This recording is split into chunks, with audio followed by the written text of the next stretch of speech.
dia, meu querido. Que prazer estar com você em mais um programa Tempo de Reconstruir. Programa da Igreja Batista Atitude Central da Barra. Temos outras filiais em outros lugares. Você pode visitar uma das nossas casas de adoração a Deus. Você será muito bem-vindo. Que Deus te abençoe muito e que Deus faça algo novo na sua vida numa visita às nossas igrejas. Eu tenho um tremendo prazer de receber alguém na igreja para adorar a Deus. É um privilégio. Você poderia ir em tantos lugares e de repente você decide sentar numa cadeira de uma das nossas igrejas lá e orar e buscar a Deus. Muito obrigado por esse privilégio que você tem nos dado. Eu tenho visto essa postura de amor, de carinho, de compreensão e também de credibilidade para com a nossa igreja em tantos cantos. Muito obrigado. Nós não somos a única igreja séria, a única igreja que está buscando a Deus fielmente. Não, com certeza não. Tem muita gente boa aí. Mas também tem muita coisa esquisita por aí que acaba envergonhando o Evangelho. É um Evangelho que não está na Bíblia, mas é um Evangelho que está na cabeça das pessoas. É um Evangelho que gera resultado, mas não gera transformação. E não é isso que a gente quer. Então, que a sua igreja, se você é evangélico, seja uma igreja de transformação, de temor a Deus, de amor a Deus, que o seu pastor seja usado por Deus. É a minha oração sincera em nome de Jesus Cristo, nosso Senhor e Salvador, aquele que tem um plano para o corpo de Cristo, para a igreja de Jesus. E nós vamos para o céu, viver a eternidade com Ele. Olha, o programa de hoje tem uma palavra forte para a sua vida, uma palavra linda, e eu queria que você prestasse muita atenção. Se você puder agora mandar o WhatsApp, divulgar, eu acho que vai ser legal, porque essa pessoa vai ser impactada pela voz do Senhor. Vai mesmo, vai, tenho certeza disso. Então eu queria que você estivesse aí atento, prestasse atenção em cada detalhe do que vai acontecer nesse programa de televisão, tá bom? Fica agora com uma canção, com a agenda da igreja, daqui a pouco vem a mensagem de Deus. E lembre-se, duas coisas importantes. Primeiro, que você pode fazer a inscrição para a Conferência Atitude. Toda a sua liderança deveria fazer. Pastor, por quê? Porque nós vamos ter workshop sobre todas as áreas da igreja. Vamos ter workshop sobre finanças, workshop sobre Ministério de Louvor. Nosso Ministério de Louvor, a música Nada Temerei, tocou no Brasil inteiro. Como é que foi isso? Como é que a gente grava um CD? Como é que a gente cuida de uma equipe de adoração para chegar nesse nível? Nós vamos ter workshop sobre administração. Como é que administra uma igreja grande? Como é que organiza as coisas para não ter muito gasto à toa? Nós vamos ter workshop sobre a área de teatro. Nós fizemos eventos grandiosos. Nós enchemos o Barra Music alguns anos consecutivos. Como é que a gente trabalha com teatro? Workshop sobre coach. Como é que a gente pode fazer um coach para fortalecer os líderes da igreja? Vai ter workshop sobre tudo quanto é a área da igreja. Então você vem, pastor, traz sua equipe toda, sobre discipulado, sobre célula, sobre multiplicação de célula, tudo. Pastor, então vou levar minha equipe toda, 30 pessoas, traga, porque vai voltar todo mundo potencializado para suas casas, eu não tenho dúvida disso. Vai voltar todo mundo potencializado para suas casas. Vai ser demais, vai ser incrível. Você não pode perder essa oportunidade, tá certo? Depois você volta para a sua igreja, pessoal motivado, pronto, sua igreja vai decolar e eu vou ficar muito feliz. Sabe por quê? Porque o reino de Deus não está circunscrito à Igreja Batista Atitude. O reino de Deus é muito maior. Eu preciso que você avance. Você que é de outra igreja, avance. Porque eu não posso perder a batalha, é para o diabo. Para ele não. Tá bom?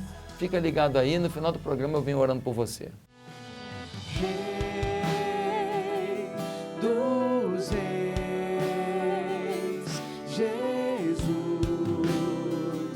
adoramos teu nome, faz brilhar a luz do teu rosto neste lugar.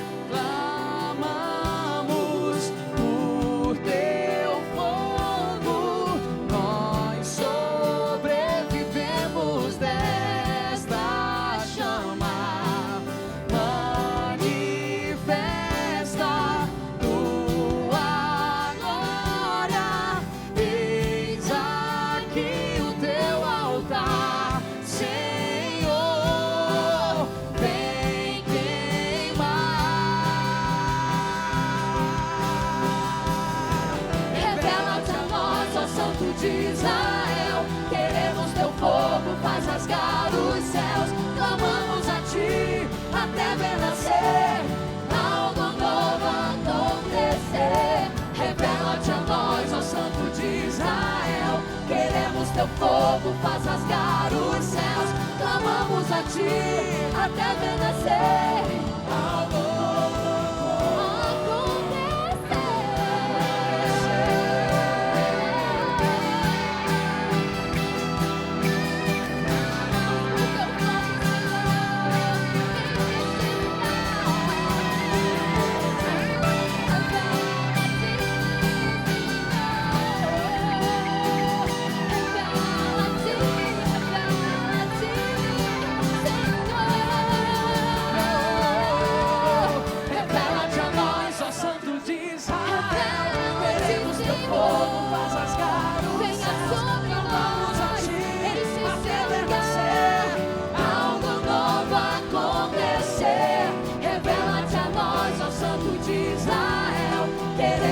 fogo, faz rasgar os céus. Clamamos a ti até ver nascer algo novo acontecer.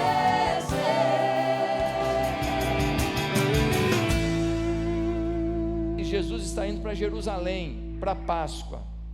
Nessa Páscoa ele seria morto, ele seria crucificado, ele sofreria um dano terrível em seu lugar e no meu lugar. Só que no caminho que ele está indo agora, para a Páscoa em Jerusalém, ele vai chegar a Jericó. E no caminho para Jericó, na estrada de Jericó e em Jericó, antes de chegar a Jerusalém, ele encontra pessoas diferentes. Ele encontra pessoas com pensamentos diferentes. Ele encontra pessoas com perspectivas diferentes.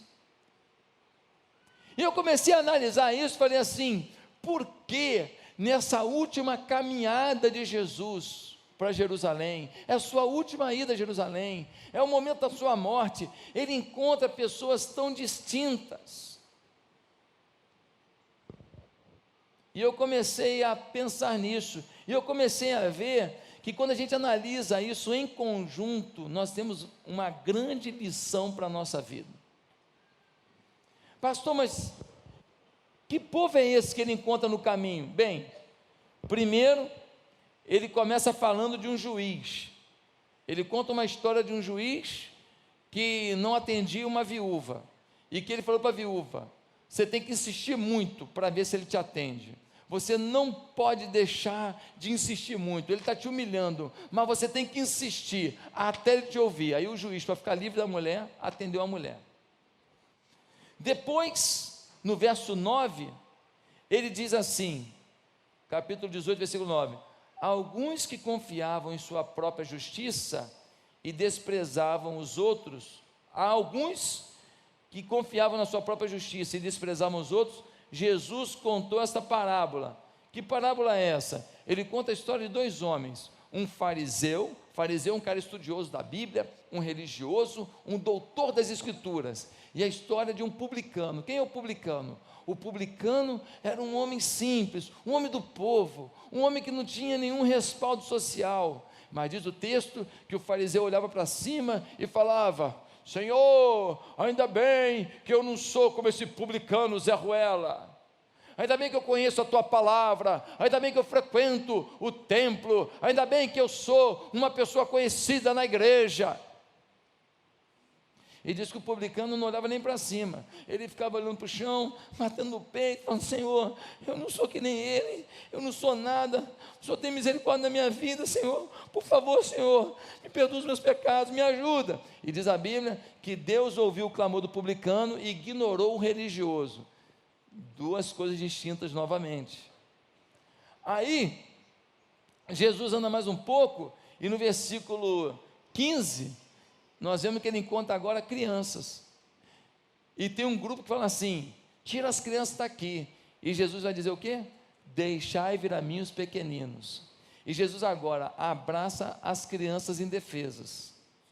Aí ele vai andando mais um pouco, e ele encontra com um jovem rico, lá no versículo 18, E esse jovem rico é um empresário bem-sucedido, é um garoto que despontou, está ganhando muito dinheiro, as suas empresas estão bombando, e ele chega para Jesus e fala: bom mestre, que hei de fazer para herdar a vida eterna? Jesus fala assim: olha só, bom só tem um, que é Deus, mas se você quer herdar a vida eterna, você sabe os mandamentos, você sabe as ordenanças, cumpra as ordenanças, honre pai e mãe, não matarás, tal. Aí o cara tira uma onda e fala assim: além de ser um empresário bem sucedido, eu sou um cara top, eu sou um cara maravilhoso. E Jesus fala para ele assim: você cumpre tudo isso mesmo, então faz o seguinte agora, vende tudo que você tem e me segue.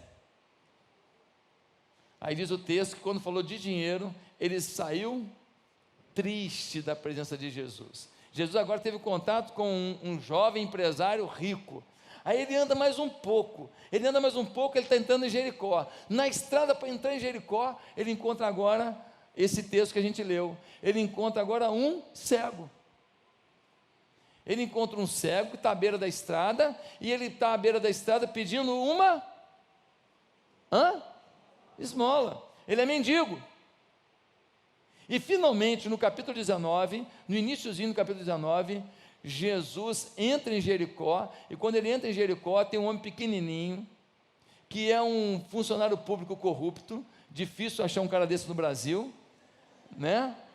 E ele é um funcionário público corrupto, e ele rouba os impostos. Difícil ter alguém que rouba impostos nesse país, difícil, mas lá tinha em Jericó. E esse funcionário público corrupto, ele sobe numa árvore para ver Jesus. Jesus fala assim: Zaqueu, desce depressa que hoje eu quero ir na tua casa. Aí Zaqueu recebe Jesus na casa dele, tem uma maquininha de café expresso, ele aperta para Jesus, entendeu? Ele pega umas bolachinhas ali, bota ali para Jesus, com um requeijãozinho, beleza, e tal, e todo mundo criticou. Por quê? Porque Jesus entrou na casa de um funcionário público corrupto, ladrão, sem vergonha, safado, mau caráter. Meus amados irmãos, dá uma olhada nesse percurso de Jesus, indo para Jerusalém, passando por Jericó, as situações que ele contou e as pessoas com quem ele encontrou. São pessoas diferentes, de vários níveis culturais, vários níveis sociais, vários níveis econômicos. E isso não está aqui à toa. Por que será que Jesus conta essa história através de Lucas, relatando detalhes com pessoas tão diferentes? Sem sombra de dúvida, poderíamos achar muitas lições, mas uma lição fundamental aqui é que Jesus se importa com todos. Jesus se importou com criança que não tinha oferta para dar. Se importou com um jovem rico de coração orgulhoso, mas que Jesus lhe deu atenção exclusiva naquele momento. Se preocupou com um funcionário público corrupto que muitos queriam ver na cadeia e que a Lava Jato o levasse.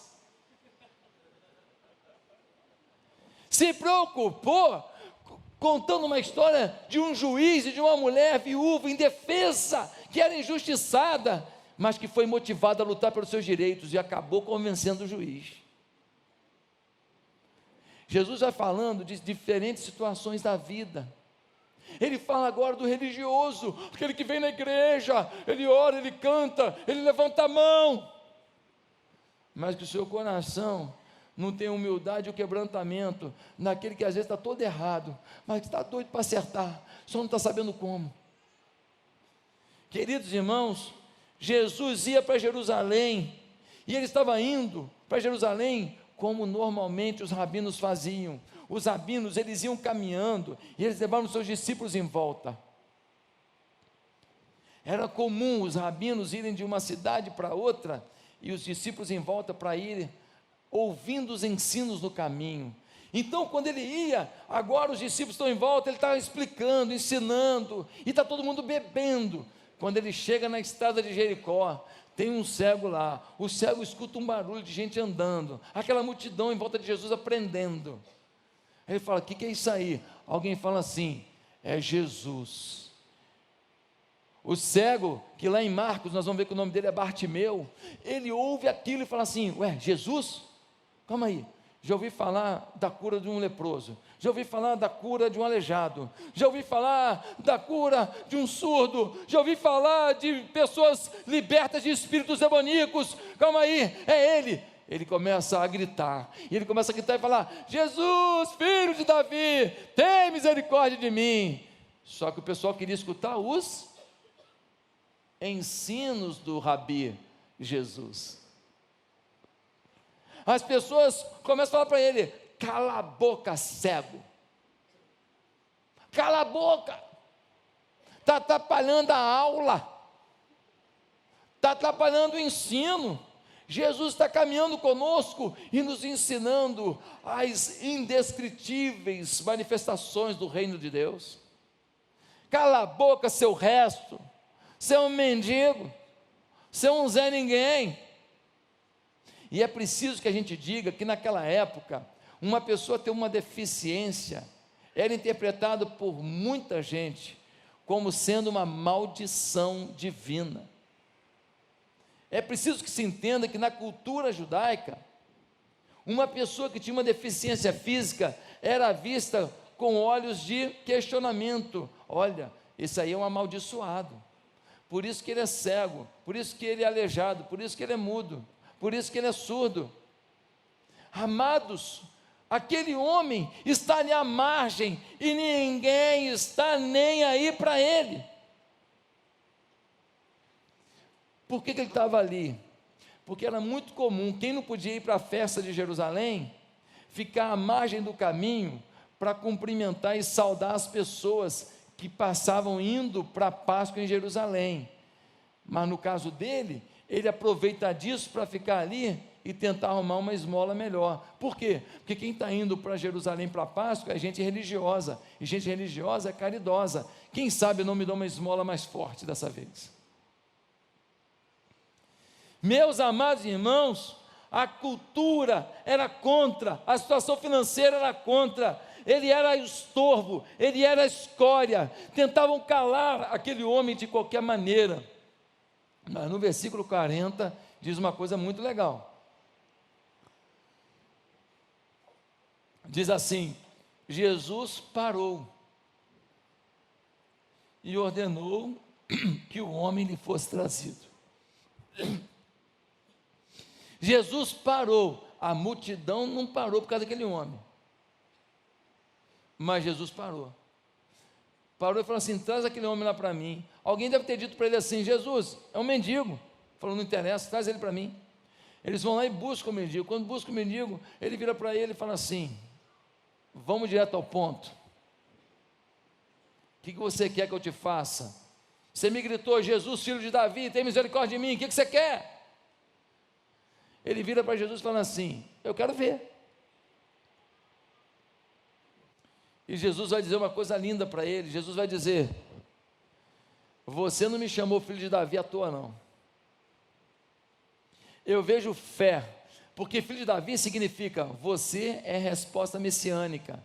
Filho de Davi, você é o homem da linhagem de Davi, você é a promessa feita de que da linhagem de Davi viria um Salvador, viria um restaurador de Israel, viria um milagre sobre Israel.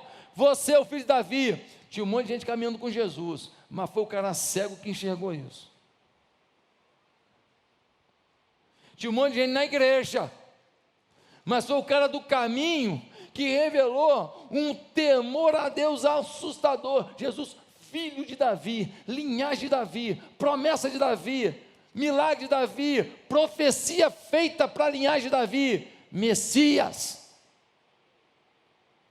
Quando Jesus ouviu aquilo, parou e falou: traz esse cara, o que você quer? Quero ver. A tua fé te curou. Aí Bartimeu: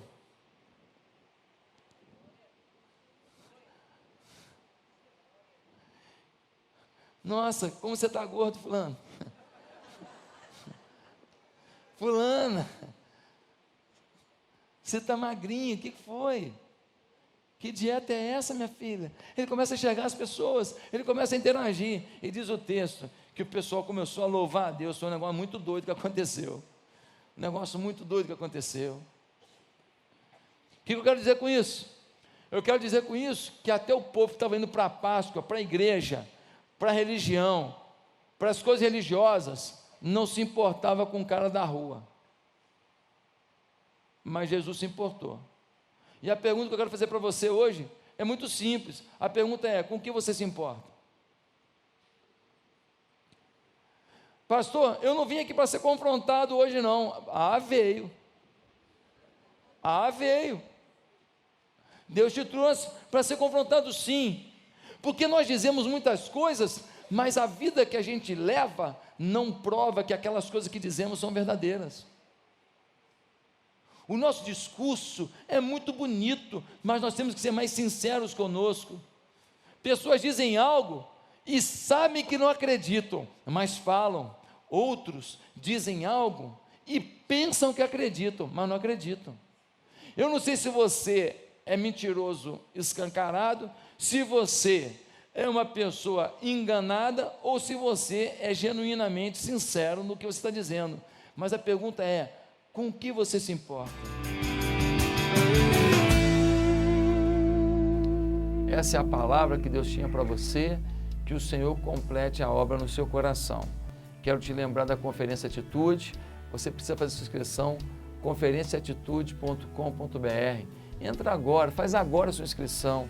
Pastor, se a sua igreja puder fazer a inscrição do pessoal que trabalha nas áreas de filmagem, nas áreas de teatro, de música, finanças, administração, células, supervisão de células, liderança de ministério de família, liderança de ministério A, B e C.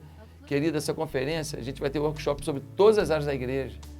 Faz a inscrição do seu povo, investe, pastor, colabora, paga uma parte, paga tudo, vale a pena, traga seu time todo. A conferência é quinta, sexta e sábado. Vai ter que se planejar para poder faltar no trabalho quinta e sexta, mas vale a pena. Então a pessoa começa a negociar agora, é só dia 7, 8 e 9 de julho. Então dá tempo de trabalhar isso e não perder a sua conferência. Essa conferência vai marcar a história da cidade. A maior conferência de liderança que já teve aqui na cidade vai ser essa. Quem vai estar pregando? Uns homens que têm impactado o Brasil. Domingos Jardim, Eiber Huber, Paulo Mazzoni. Olha, esses homens têm impactado milhares e milhares de pessoas no país. Vão estar todos numa conferência só. Não vai falar uma vez só não, vão falar várias. Vai valer a pena. Queria que você estivesse atento nisso, tá bom? Que Deus te abençoe muito, que Deus fortaleça a sua vida, que Deus te dê um sábado lindo, recheado da glória de Deus. Faz uma coisa hoje, investe na sua família, é o meu conselho. Deus, ouve o meu pedido agora, que cada família seja impactada através da atitude que este querido vai ter com a sua família. Em nome de Jesus. Amém. Amanhã nós temos 2 cultos, um às 11 e outro às 7 da noite. Por que você não me faz uma visita? Tenho certeza que o seu coração vai agradecer. Que Deus te abençoe. Até amanhã às 8 com mais um programa Tempo de Reconstruir. A minha família, meu Deus edificou.